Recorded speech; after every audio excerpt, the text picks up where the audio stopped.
In the recent East versus West livestream, Devon shared his opinion about Manifestor's call out for Kamil Jablonski. Before we take a look at what Devon said, let's refresh our memories about that call out. Takže pristúpime k odovzdávaniu medailí. Dievčatá do 12 rokov, ľavá ruka. Tretie miesto, Katarína Prúsáková. So Manifestor posted a video of him pulling and beating Kamil Jablonski at a practice table, and he said that I'm really sure I can bring Kamil to the right hand. I think he's talking about being able to beat him.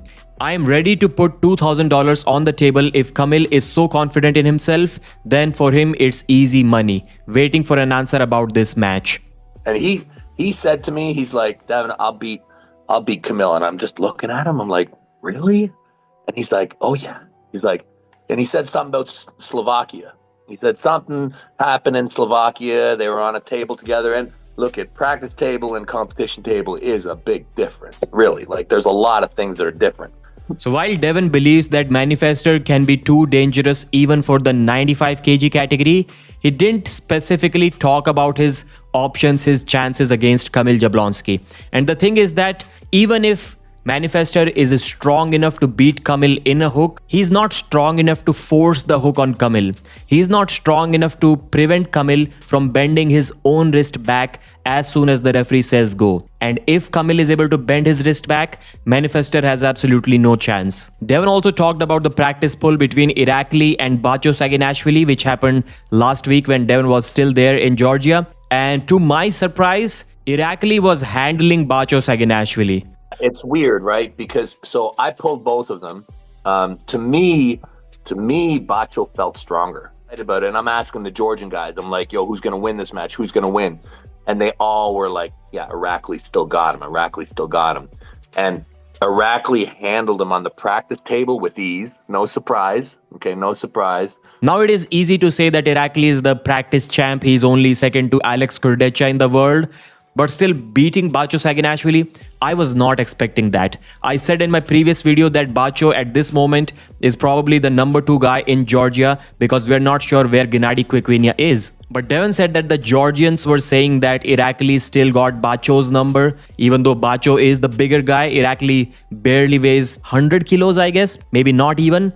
Bacho is close to 108, I've heard. I was not expecting that. Maybe I would like to see a match between these two in the future. But the way things are going at East versus West, they rarely decide to match up countrymen against each other. And I believe that Bacho should be the favorite because Bacho's strength is his hand. And Iraqi takes your hand to beat you. He needs to do that. But even if Iraqi can do that, I would still assume that there are some guys that Bacho can beat and Iraqi cannot. For example, guys like Rino Masic and Yordan Sonev. Devon also clarified that now many people have started saying that he hooked Vitali in that right arm match. Devon clarified that it wasn't like that. They just fell into that position. It wasn't him forcing the hook on Vitali. So Devon still believes that Vitali is pretty much unhookable and he gets surprised whenever someone tries to hook him. He was talking about the Alijan Muratov match. Devon and Ivan both agreed that Vitali's height, his leverage, his hand size, his wrist, his pronation, it makes it impossible for anyone to hook him. And Ivan himself has realized that when he has practiced and competed against Vitali. Devon said that the only way to beat Vitali is a posting style back pressure heavy top roll or potentially a flop press. You cannot hook him. So this live stream basically started with Devon trying to steal the 115 kg right arm title match which is supposed to happen between Ivan Matushenko and Michael Todd. Ivan thinks that it would be amazing if Devon and Michael figure it out among themselves and the champion gets to him because he self-admittedly believes that both of these arm wrestlers, Devon and Michael, are going to be favorites against him. But he still said that it would be kind of unfair to Michael if Devon gets the chance first without kind of beating Michael Todd because Michael has been asking for this match since a while now. Devon said that his right arm is at a completely different level compared to his left and even compared to everyone's right. And this is one point where I get confused. Devon keeps on saying that now the category is filled with great talent. Now is the right time for him to step down to 115. He vacated the titles because there was no competition for him. and now he's going to defeat everyone. He's going to be super active. But at the same time, he still keeps on saying that he has no competition. He's going to destroy everyone. You know, for me, I feel like I beat everybody in the 115. I left the class because the class wasn't that active. I think it's way better now. I think the 115 is way better. I think there's more of us who are pulling. So how is it any different now than what it was when Devon never defended his titles?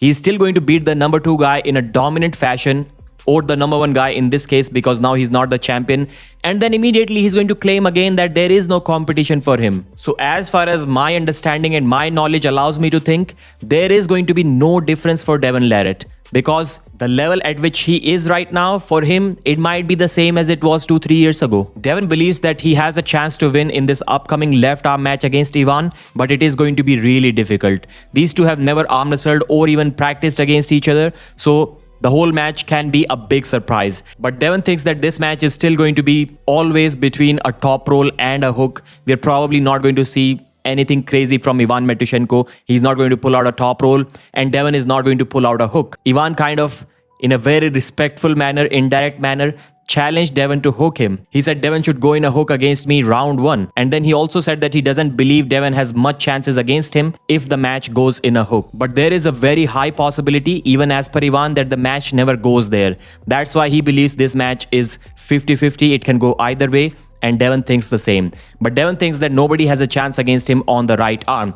Even Ivan agrees with that. He said that if the match happens right now, Devon would absolutely demolish him. If the match happens next year, then he probably has a 30% chance to beat Devon. Ivan clearly told Devon that he's not healthy, he's not fit on the right arm. That's why he declined Devon's offer to pull in the upcoming East versus West event. I mean the event after the China event. Does Ivan really think he will be ready, or does Ivan really want to arm wrestle in December?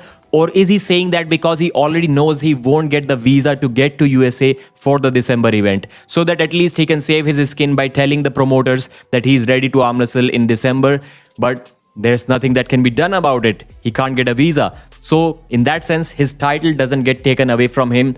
Meanwhile, it could always be that he doesn't even want to arm wrestle even in December. Devon has started serious preparation for this match. He said that since the Vitali Laletin right arm match, he was always focused on the right arm. As soon as his left arm match ended against Vitali, he has only been training his right arm. He was heavily focused on that.